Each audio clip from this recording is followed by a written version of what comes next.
નમસ્કાર કલમયુદ્ધ સમાચારની સાથે હું છું આપની સાથે પાયલ બામભણિયા। તો જોઈએ આજના મહત્વના સમાચારમાં। શ્રી રણછોડરાય મંદિર તથા શ્રી કૃષ્ણ જન્મોત્સવ સમિતિ તથા વિશ્વ હિન્દુ પરિષદ બજરંગ દળ કેશોદ પ્રખંડ દ્વારા આગામી સમયમાં કૃષ્ણ જન્મોત્સવ ઉજવણીના તૈયારીના ભાગરૂપે એક અગત્યની મીટિંગનું આયોજન રણછોડરાય મંદિર ખાતે કરવામાં આવેલ હતું।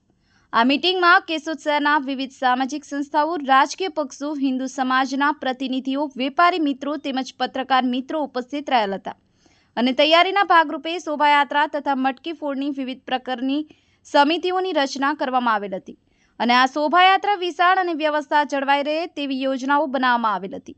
આ શોભાયાત્રાના રૂટ ઉપર 10 સ્થાનો પર મટકી ફોડ કરવામાં આવશે અને વિવિધ સંગઠનો તથા સમાજના ફ્લોટ આ શોભાયાત્રામાં જોડાશે। રૂટ ઉપર સુશોભન તથા ઠંડા પીણા વિવિધ સંગઠનો આગેવાનો દ્વારા રાખવામાં આવેલ છે। આ શોભાયાત્રા વિશાળ બને અને ધર્મપ્રેમી જનતા વધુમાં વધુ આ જન્મોત્સવમાં જોડાય તે માટે સમિતિ દ્વારા આહવાન કરવામાં આવેલ હતું। હર્ષ ભરડા, કલમયુદ્ધ સમાચાર, કેશોદ।